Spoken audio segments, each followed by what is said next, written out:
الحمد للہ وکفا والسلام علی عبادہ الذین اصطفیٰ اما بعد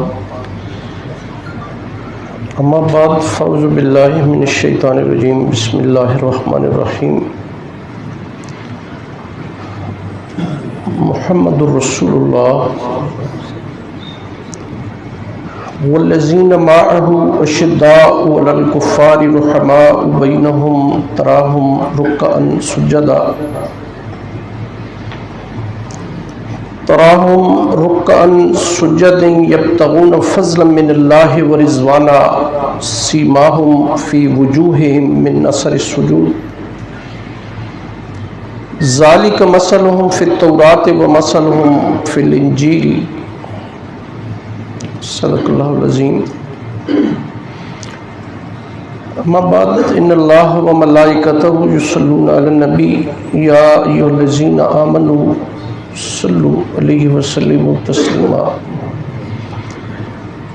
اللہم صلی علی محمد وعلی آل محمد کما صلیت علی ابراہیم وعلی آل ابراہیم انک حمید مجید. اللہم بارک علی محمد وعلی آل محمد کما بارکت علی ابراہیم وعلی آل ابراہیم انک حمید مجید. یا رب صلی وسلم دائما ابدا علی حبیبک خیر الخلق کلہم. رب اشرح لی صدری ویسر لی امری واحلل عقدۃ من لسانی یفقہوا قولی. میرے انتہائی قابل احترام بزرگوں، بھائی اور عزیزوں، حسب سابق سورہ فتح کی آیت کریمہ کی تلاوت کی ہے. اس سے قبل بھی اسی موضوع پہ 3-4 مرتبہ یہ آیت کریمہ تلاوت کی ہے. قبل اس کے کہ میں اپنے موضوع کے حوالے سے چند گزارشات آپ کے سامنے رکھوں. کبھی خلوت میں، تنہائی میں بیٹھ کے ہم سوچیں تو لگتا ہے کہ اللہ ہم سے ناراض ہے. سچی بات ہے.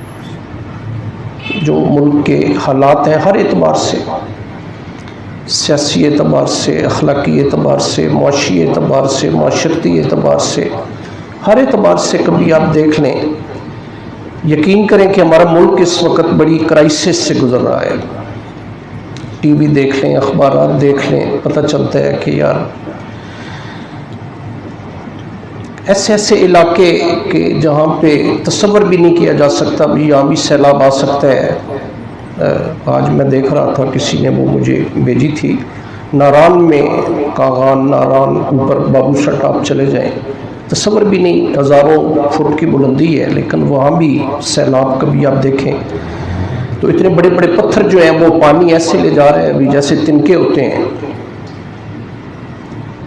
اللہ کے پاس بڑی طاقت اور بڑی قدرت ہے، یقین کریں. اور اللہ قرآن میں فرماتے ہیں کہ نبت شربک لشدید، اللہ کی پکڑ بڑی سخت ہے.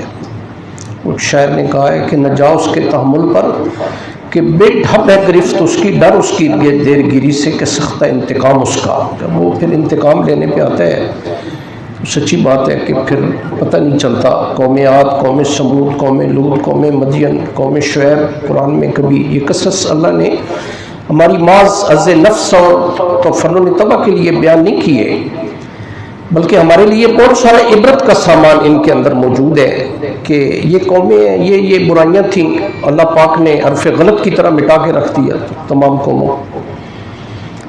ہمیں قرآن حکیم میں قوم عاد، ہود علیہ السلام کی قوم کے بارے میں پتہ چلتا ہے کہ اللہ فرماتے ہیں لم یخلق مثلها فی البلاد. اس طرح کے جابر، باروق کا داور، طاقتور، بڑے آسودہ حال لوگ تھے ہی نہیں. اس سے پہلے ہم نے ایسی قوم پیدا ہی نہیں کی. یہ قرآن میں ارم ذات العماد لم یخلق مثلها فی البلاد، ایسے لوگ ہم نے اس سے بھی نہیں پہلے پیدا کیے، اتنے طاقتور. اللہ کے نبی نے سمجھایا کہ یہ تمہاری طاقت، یہ تمہاری دولت کی فراوانی اور یہ ساری چیزیں یہ اللہ کی عطا ہیں، یہ تو اللہ کی دین ہے، اللہ کے بندے بن کے رہیں. لیکن قومیں نہیں مانتی، ہم بھی نہیں مان رہے. آج سچی بات ہے، ہم بھی نہیں مان رہے. ہم بھی 1-2 دن دیکھیں گے، اس کے بعد 2.5-3 لاکھ 4 لاکھ روپے ان کی مالی مدد کر دیں گے. لیکن کیا ہمارے اعمال بدلے ہیں یا ہمارے جو اخلاقی قدریں ہیں کیا وہ بدلی ہیں؟ کیا ہمیں ریئلائز ہوا ہے کہ غلط ہو رہا ہے؟ جو بھی ہے انفرادی اجتماعی طور پہ کسی نے توبہ کا کہا ہے کہ اللہ کے حضور اللہ کو راضی کرے. صدیقہ عائشہ رضی اللہ تعالیٰ عنہ نے ایک دن نبی صلی اللہ علیہ وسلم سے عرض کی، یا رسول اللہ، سنیں بڑی خوبصورت حدیث میں عرض کرنے لگا ہوں۔ صدیقہ عائشہ رضی اللہ تعالیٰ عنہ نے عرض کی کہ یا رسول اللہ، کیا کوئی ایسا پیمانہ بھی ہے کہ ہمیں پتہ چل جائے کہ اللہ راضی ہے یا ناراض ہے؟ ہمارے پاس تو اتنا ٹائم ہی نہیں ہے کہ ہم کبھی تنہائی میں بیٹھ کے کبھی سوچیں کہ اللہ اور اللہ کا رسول پتہ نہیں راضی ہیں یا ناراض ہیں۔ رسول اللہ صلی اللہ علیہ وسلم نے ایک پیمانہ ارشاد فرمایا، سن لیں۔ نبی صلی اللہ علیہ وسلم نے فرمایا کہ بارش کی ضرورت ہوگی، بارش نہیں برسے گی، بارش کی ضرورت نہیں ہوگی، بارشیں افراط میں ہوں گی۔ دیکھ لیں آج اب یہ 2-3 مہینے پہلے ہم صلاۃ الاستسقاء پڑھ رہے تھے کہ جی بارش نہیں ہو رہی، ضرورت تھی بارش نہیں ہوئی، ضرورت نہیں ہے تو آپ دیکھ لیں کہ پورا ملک، صرف ایک نہیں، چاروں صوبے کبھی آپ دیکھ لیں۔ ایک تو بھئی بہت ضرورت ہے کہ سچی بات ہے کہ اللہ کو راضی کریں، ہر بندہ اپنے طور پہ، پھر اجتماعی طور پہ بھی جمعے والے دن سارے دوست احباب مل کے اللہ کے حضور جیسے آپ سمجھتے ہیں کہ اللہ راضی ہو سکتے ہیں، اللہ کو راضی کریں۔ ہر بندے کی ذمہ داری ہے۔ پھر یہ مالی ذمہ داری بھی ہماری ہے کہ ہم اپنے زکوٰۃ، صدقات، خیرات، اگر وہ مدات نہیں ہے ہمارے پاس، زکوٰۃ دے چکے، کوئی حرج والی بات نہیں، اگلے سال کا جو حساب ہے اس سے قبل از وقت بھی دیا جا سکتا ہے۔ اس کے علاوہ اللہ نے آپ کو ووٹ دی ہے، آپ یہی سمجھیں کہ کل اگر ہمارے ساتھ ایسے ہو، یقین کریں کہ میں وہ دیکھ رہا تھا کہ خاتون رو بھی رہی تھی، وہ کہہ رہی تھی کل تک زکوٰۃ دینے والے تھے، آج زکوٰۃ لینے والے ہو گئے ہیں۔ تلک الایام نداولها بین الناس، یہ دن ہم پھیرتے رہتے ہیں لوگوں کے درمیان۔ قل اللہم مالک الملک تؤتی الملک من تشاء وتنزع الملک ممن تشاء وتعز من تشاء وتذل من تشاء بیدک الخیر انک علی کل شیء قدیر۔ ایک دن پہلے وزیر اعظم ہوتا ہے، اگلے دن سلاخوں کے پیچھے ہوتا ہے، یہ تو سارا کچھ اللہ کے اختیار میں ہے۔ اللہ چاہے ہمارے ساتھ بھی ایسا معاملہ فرما سکتے ہیں، اللہ سے ہر وقت بندے کو ڈرتے رہنا چاہیے۔ تو بہرحال میں اب اپنے موضوع کی طرف آتا ہوں۔ بڑی خوشی کی بات ہے کہ آپ لوگوں نے بڑا کنٹریبیوشن ہے آپ کی، اور آئندہ بھی کوشش کریں، وسائل اللہ نے اگر دیے ہیں تو ان بھائیوں کا ہمارے مال پہ حق ہے۔ وہ ایک بڑی خوبصورت بات ہے کہ نا، ایسی بھیک مانگنے والا مجھے یاد ہے، وہ کہہ رہا تھا کون سا آپ نے آپ کو اپنے پاس سے دینا ہے، آپ نے اس میں سے دینا ہے جو اللہ نے آپ کو دیا ہے۔ بڑی اچھی اور بڑی صحیح بات۔ اپنے پلے سے آپ نے تھوڑی دینا ہے، اس میں سے دینا ہے جو ہمارا حصہ ہے، آپ کے پاس ہے، اللہ نے دی ہے، اس کی وجہ سے اللہ آپ کو دے رہے ہیں۔ وہ نبی کریم صلی اللہ علیہ وسلم کے پاس ایک صحابی ہے، کہنے کہ یا رسول اللہ، بھائی میرا بڑا سی بیکار سا ہے، وہ یا رسول اللہ اس کے بچوں کو بھی پالتا ہوں، خود بھی جو ہے وہ کام کرتا ہوں، وہ کیا کرتا ہے؟ کہتا ہے جی جیسے ہم کہتے ہیں جی وہ ہر وقت تو بس مسجد میں ہے، کبھی کہیں ہے۔ فرمایا خدا کی قسم اللہ اسی کی وجہ سے تمہیں رزق دے رہا ہے اور تمہارے بچوں کو بھی دے رہا ہے، اس کی وجہ سے۔ ہو سکتا ہے ہمیں بھی کسی کی وجہ سے رزق مل رہا ہو۔ تو اس لیے میں نے سمجھا کہ چلیں میں آپ سے ایک دو باتیں اس حوالے سے میں شیئر کر لوں۔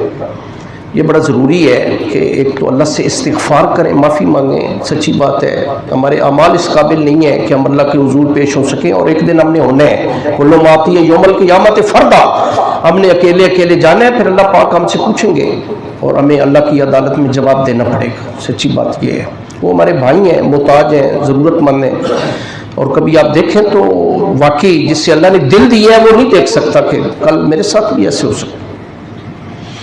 بات ہم کر رہے تھے امیر المومنین عمر فاروق رضی اللہ تعالیٰ عنہ کے حوالے سے، بہت تفصیلی ایک تعارف میں نے عرض کیا، پھر قرآن کے بہت سارے مقامات کی نشاندہی کی کہ عمر فاروق رضی اللہ تعالیٰ عنہ نے اپنی رائے کا اظہار کیا، اللہ نے انہی الفاظ کو قرآن کی زینت بنا دیا۔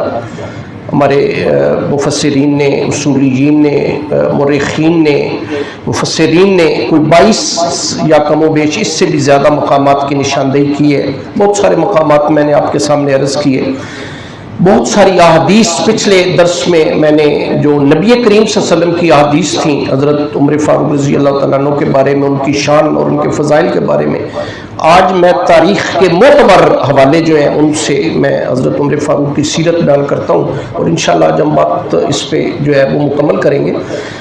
حضرت عمر فاروق رضی اللہ تعالیٰ عنہ، اللہ پاک نے انہیں سچی بات ہے بڑی صلاحیتوں سے نوازا تھا۔ ایک انگریز محقق لکھتا ہے، ماؤنٹ گرے اس کا نام ہے، مستشرق ہے، وہ کہتا ہے کبھی ایک عمر اور ہو جاتا نا، ایک عمر یا اسی عمر کو 10 سال مزید مل جاتے، قیامت تک آپ کو کوئی غیر مسلم ڈھونڈے سے بھی نہ ملتا۔ عمر فاروق رضی اللہ، نیپولین بوناپارٹ ایک بہت بڑا فاتح گزرا ہے، وہ کہتا ہے کہ محمد کے پیروکاروں نے، ابو بکر اور عمر نے دنیا میں 15 سالوں میں وہ غلغلہ برپا کر دیا جو عیسیٰ اور موسیٰ کے پیروکار 1500 سالوں میں بھی نہیں کر سکے۔ پنڈت جواہر لال نہرو 48 میں دہلی میں تقریر کر رہا تھا، تو کسی نے سوال کیا جو سامعین تھے ان میں سے کہ ایک معاشرے کے استحکام اور امن کے لیے ہمیں کوئی آئیڈیل ریاست اگر آپ کے ذہن میں ہے تو وہ بتا دیں۔ اس نے کہا کہ عمر والا عادلانہ اور انصاف والا نظام لانا ہوگا، عمر فاروق رضی اللہ عنہ۔ ہمارے بچوں کو آج پتہ ہی نہیں عمر کون ہے رضی اللہ عنہ۔ مدائن فتح ہوا، بڑی خوبصورت چند روایتیں میں آپ سے عرض کروں گا، تاریخ کے بڑے معتبر حوالے، کوئی رتب و یابس یا کوئی جو ہے نا وہ ایسے باتیں میں نہیں عرض کروں گا آپ سے۔ مدائن فتح ہوا، ایٹ دیٹ ٹائم یہ دارالحکومت تھا ایران کا، 2 بڑی سلطنتیں تھیں، اللہ نے قرآن میں بھی ذکر کیا، ایک روم اور ایک ایران۔ قرآن میں 21ویں پارے میں پوری سورت ہے، سورت کا نام سورہ روم ہے، روم۔ تو کبھی رومی غالب آ جاتے، کبھی ایرانی غالب آ جاتے۔ پھر ایک وقت آیا کہ عمر فاروق رضی اللہ تعالیٰ عنہ الحمدللہ یہ تمام علاقے روم فتح ہو گیا، ایران، ترکستان، خراسان، آرمینیا، آذربائیجان، یہ کوئی 22-22.5 لاکھ مربع میل وسیع سلطنت پہ لا الہ الا اللہ محمد رسول اللہ پڑھنے والے لوگ۔ جو بات میں عرض کرنے لگا ہوں کہ مدائن فتح ہوا تو فاتح تھے سعد بن نبی وقاص رضی اللہ تعالیٰ عنہ، یہ عشرہ مبشرہ میں سے ہیں جن کی زندگی میں نبی صلی اللہ علیہ وسلم نے جنت کی بشارت دی ہے۔ سعد بن نبی وقاص رضی اللہ، رسول اللہ صلی اللہ علیہ وسلم انہیں ماموں کہتے تھے، یہ سگے ماموں تو نہیں تھے لیکن رسول اللہ کی امی کے یہ کو کزن تھے، اس اعتبار سے انہیں جو ہے نا وہ ماموں کہتے تھے۔ سعد بن نبی وقاص رضی اللہ، بہت سارا مال غنیمت مدینہ آیا، بہت مدینہ، اتنا یہ مسجد نبوی کا سین بھر گیا۔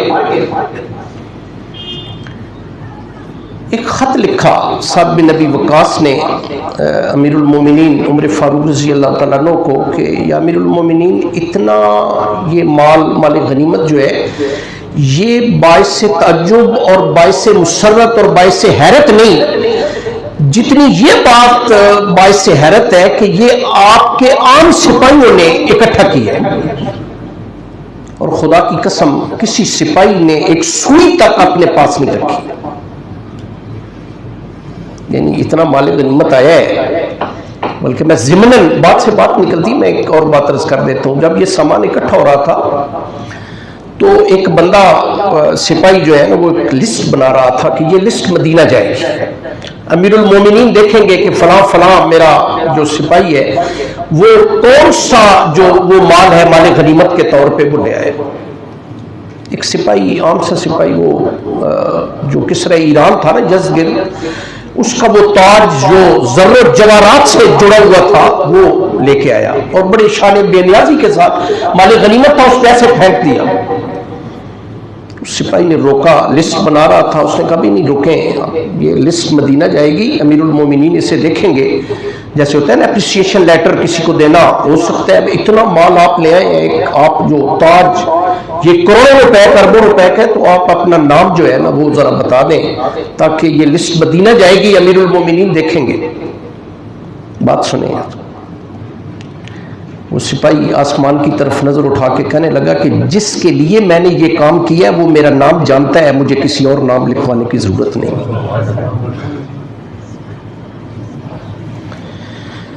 وہ بات سنیں جو میں عرض کر رہا تھا کہ سعد بن نبی وقاص نے یہ خط لکھا، اب مسجد نبوی میں سامنے وہ ڈھیر پڑا ہے وہ مال غنیمت کا، اب یہ خط پڑھ رہے ہیں امیر المومنین، ساتھ حضرت علی کھڑے ہیں رضی اللہ تعالیٰ عنہ، وہ بھی خط دیکھ رہے ہیں، بالکل شانہ بشانہ ساتھ کھڑے۔ امیر المومنین کی آنکھوں سے اظہار تشکر اور تحدیث نعمت کے طور پہ آنسو نکلے۔ حضرت علی پاس کھڑے تھے، کندھے پہ ہاتھ رکھ کے کہنے لگے کہ امیر المومنین یہ بات بھی اتنی باعث تعجب نہیں ہے، رب ذوالجلال کی قسم ہے کہ اصل مسئلہ یہ ہے کہ آپ امین ہیں، آپ کی سلطنت میں رہنے والا ہر بندہ امین ہے۔ عربی کے ایک مقولہ ہے کہ الناس علی دین ملوکہم، لوگوں کا وہی دین ہوتا ہے جو بادشاہ کا دین ہوتا ہے۔ آپ امین ہیں، آپ کی سلطنت میں رہنے والا ہر بندہ امین ہے۔ میں بچے میرے کالج یونیورسٹی کے اسٹوڈنٹس ہیں، میں مثال دینے لگا ہوں ایک، اس کی مثال ولید بن عبد الملک کے زمانے میں، یہ بنو امیہ کی جب حکومت تھی تو یہ خلیفہ تھے ولید بن عبد الملک بن مروان بن حکم بن ناس بن امیہ بن عبد شمس بن عبد مناف، یہ بنو امیہ کے خاندان میں سے۔ اللہ پاک نے اسے بڑے جرنیل دیے تھے، جرنیلوں کے نام آپ نے سنے ہیں لیکن شاید آپ یہ نہیں جانتے کہ خلیفہ کون تھا۔ خلیفہ تھا ولید بن عبد الملک۔ جرنیل کون تھے؟ محمد ابن قاسم، طارق ابن زیاد، موسیٰ بن نصیر، قتیبہ ابن مسلم، محمد ابن مسلمہ، یہ تمام کے تمام علاقے فتح ہوئے ولید بن عبد الملک کے زمانے میں۔ لوگ ملتے تھے ایک دوسرے کو، پوچھتے تھے محمد بن قاسم آج کل کہاں ہے، ہندوستان گیا ہوا ہے، کہاں پہ ہے؟ دوسرا پوچھتا طارق بن زیاد کہاں پہ ہے، قتیبہ ابن مسلم کہاں پہ ہے، محمد ابن مسلمہ کہاں پہ ہے؟ فتوحات ہو رہی تھی، لوگ ایک دوسرے سے یہ سوال کرتے تھے۔ اس کے بعد خلیفہ بنا سلیمان بن عبد الملک، یہ اس کا بھائی تھا۔ اسے تعمیرات کا بڑا شوق تھا، جامع دمشق اس نے بنوائی۔ یہ 8واں عجوبہ ہے دنیا میں جامع دمشق جو ہے۔ جامع دمشق کے بارے میں یہ ایک روایت ہے کہ بندے کی عمر 100 سال ہو، ہر روز وہ جامع دمشق میں جاتا ہو، ہر روز اسے مسجد میں ایک نئی چیز ملے گی۔ اندازہ لگا لیں آپ۔ لوگ پوچھتے تھے جی تعمیرات آج کل کہاں پہ ہو رہی ہیں، کون سی تعمیر آج کل ہو رہی ہے؟ اس کے بعد خلیفہ بنے حضرت عمر بن عبدالعزیز، نام سنا ہوگا، حضرت عمر فاروق کی پوتی کے بیٹے تھے عمر بن عبدالعزیز بن مروان بن حکم بن ناس بن امیہ، یہ ان کے چچا زاد بھائی تھے، بہنوئی بھی تھے ان کے، ولید کے اور سلیمان کے۔ لوگ ایک دوسرے سے پوچھتے تھے جناب آپ کی تہجد کا کیا حال ہے، آپ کی اشراق اوابین، آپ کی قرآن کی تلاوت کا کیا حال ہے؟ یہ عمر بن عبدالعزیز 5ویں خلیفہ مانے جاتے ہیں۔ لمبی بات ہے، ان کے جو بہنوئی تھے، چچا زاد بھائی بھی تھے، سالے تھے، بلکہ انہوں نے زہر دے دیا پھر غلام کے ساتھ مل کے انہیں۔ یہ بیچارے 2 سال 3 ماہ 10 دن خلافت کر کے شہادت ہو گئی حضرت عمر بن عبدالعزیز کی۔ لوگ ملتے تھے ایک دوسرے سے پوچھتے تھے جناب آپ کی نمازوں کا کیا حال ہے، تہجد، اشراق اور اوابین اور چاشت نمازوں کا کیا حال ہے، اور آپ کے قرآن کی تلاوت کا کیا حال ہے؟ لوگوں کا وہی دین ہوتا ہے جو بادشاہ کا دین۔ تو عمر فاروق رضی اللہ تعالیٰ عنہ اس اعتبار سے بڑے انسان تھے۔ بیت المقدس فتح ہوا، عمر فاروق رضی اللہ تعالیٰ عنہ کا زمانہ تھا، فاتح تھے۔ حضرت ابو عبیدہ بن الجراح رضی اللہ تعالیٰ عنہ 10 مبشرہ میں سے ہیں، دوسرا نام آپ نے سنا ہوگا، وہ ہے خالد بن ولید رضی اللہ تعالیٰ عنہ۔ یہ دونوں فاتح تھے، بیت المقدس فتح ہو گیا۔ وہاں کے جو آبار اور رہبان تھے، مینس مشائخ ان کے، ان علماء اور پیر یہودیوں اور عیسائیوں کے، ان کے لیے جو قرآنک ٹرمینالوجی استعمال ہوتی ہے وہ آبار اور رہبان اللہ نے قرآن میں استعمال کی ہے۔ انہوں نے کہا بھئی بس ہماری صرف ایک شرط ہے کہ آپ کا امیر المومنین آ جائے، بغیر کوئی مذاکرات کیے، صرف ہم دیکھیں گے یہ امیر المومنین ہے، چابیاں بیت المقدس کی آپ کے حوالے کر دیں گے۔ خط لکھا، اس زمانے میں یہ موبائل سسٹم تو تھا نہیں، یا کوئی خط لکھا اور ایک تیز رفتار قاصد مدینہ بھیجا کہ اس طرح وہ کہتے ہیں کہ اگر آپ آ جائیں تو ہم چابیاں آپ کے حوالے کر دیں گے۔ عمر فاروق رضی اللہ تعالیٰ عنہ کے بڑے مشیر حضرت علی رضی اللہ تعالیٰ عنہ تھے، ان سے پوچھا، ان کا ضرور جانا چاہیے۔ اب عمر فاروق رضی اللہ تعالیٰ عنہ جا رہے ہیں جی، ملک شام جا رہے ہیں۔ اندازہ لگا لیں کہ 22 لاکھ مربع میل وسیع سلطنت کے خلیفہ ہیں۔ پروٹوکول آپ دیکھیں کہ غلام ایک ساتھ ہے، ایک غلام، اسلم اس کا نام ہے، اور بیت المال سے صرف ایک سواری لی، ایک سواری، چاہتے تو بیت المال میں بہت سارے اونٹ تھے، سواری لے سکتے تھے، لیکن صرف ایک اونٹ لی، اور اس کا یہ تھا کہ 3 میل میں سوار ہوں گا، 3 میل میرا غلام سوار ہوگا۔ اندازہ لگائیں نا ذرا، 22 لاکھ مربع میل، وسیع سلطنت کے خلیفہ ہے، اور خدا کی قسم اس پہ عمل ہوا کہ 3 میل وہ سوار ہو رہے ہیں، 3 میل غلام سوار ہو رہے ہیں۔ یہاں پہ 2-3 بڑی خوبصورت روایات ہیں، میں تینوں آپ کے سامنے عرض کرتا ہوں۔ ایک تو جب بیت المقدس پہنچے تو باہر نکل کے وہ بھی استقبال کر رہے تھے، وہ جو ان کے احبار اور رہبان ہیں، بڑے بڑے مشائخ ان کے، پادری اور بڑے راہب ان کے، انہوں نے دور سے دیکھا کہ وہ قافلے میں وہ جو اونٹ پہ سوار ہے وہ آپ کے امیر المومنین ہے۔ فرمایا وہ نہیں ہے، وہ تو غلام سوار ہے، امیر المومنین وہ ہے جنہوں نے اونٹ کی مہار پکڑ رکھی ہے، یہ آپ کے خلیفہ رہے۔ صرف یہ نہیں بلکہ میں اسی حوالے سے اور بات عرض کروں کہ ابو عبیدہ بن الجراح اور خالد بن ولید نے ایک پروگرام بنایا کہ امیر المومنین لباس کا کوئی خیال نہیں رکھتے، اتنے بڑے لوگوں سے ملنا ہے تو کیوں نہ امیر المومنین کے لیے ایک اچھا سا لباس تیار کروا لیا جائے، تاکہ انہوں نے احبار اور رہبان سے ملنا ہے یہاں پہ تو لباس ان کا اچھا ہونا چاہیے۔ انہوں نے ایک لباس تیار کروایا، 2-3 میل بیت المقدس سے آگے بڑھ کے امیر المومنین کا استقبال بھی کیا اور گزارش بھی کی بڑے ادب سے کہ جناب آپ کا ہم نے لباس تیار کروایا ہے تو مہربانی کریں یہ اگر آپ اپنا لباس آپ بدل لیں۔ خدا کی قسم چہرے کا رنگ بدل گیا امیر المومنین عمر فاروق رضی اللہ تعالیٰ عنہ کا۔ فرمایا کہ ابو عبیدہ اور خالد یہ عزت ہمیں لباس کی وجہ سے نہیں، لا الہ الا اللہ محمد رسول اللہ کی وجہ سے ملی ہے۔ یہ جو عزت ملی ہے ہمیں یہ لباس کی وجہ سے نہیں ملی، یہ ہمیں کلمہ کی وجہ سے، لا الہ الا اللہ محمد رسول اللہ کی وجہ سے ملی ہے۔ ایک بار حضرت عائشہ صدیقہ رضی اللہ تعالی عنہ نے اور حضرت حفصہ رضی اللہ تعالی عنہ نے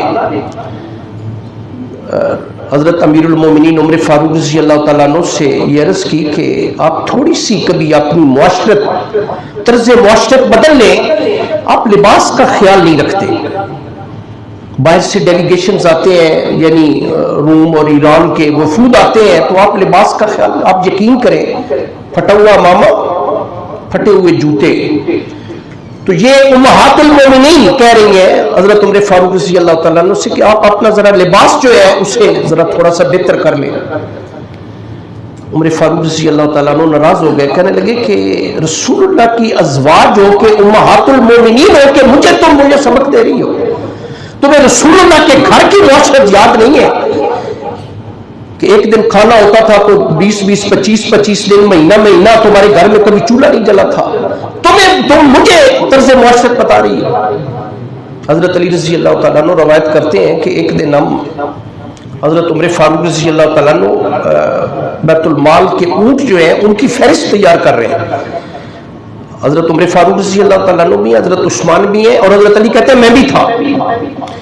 ایک اونٹ جو ہے وہ بھاگ گیا، شدید گرمی، ننگے سر ننگے پاؤں امیر المومنین اس کے پیچھے بھاگ رہے ہیں اونٹ کو پکڑنے کے لیے، پکڑ کے واپس لاتے ہیں، علی رو پڑتے ہیں رضی اللہ تعالیٰ عنہ اور کہتے ہیں کہ جو قرآن میں ہے نا حضرت شعیب علیہ السلام کی بیٹی کے بارے میں کہ ھذا قوی الامین، تعارف کروایا حضرت موسیٰ علیہ السلام کا اپنے باپ شعیب علیہ السلام کو، کہا کہ موسیٰ خدا کی قسم تم کبھی بھی ہو، حضرت عمر فاروق کو کہا تم کبھی بھی ہو اور امین بھی ہو۔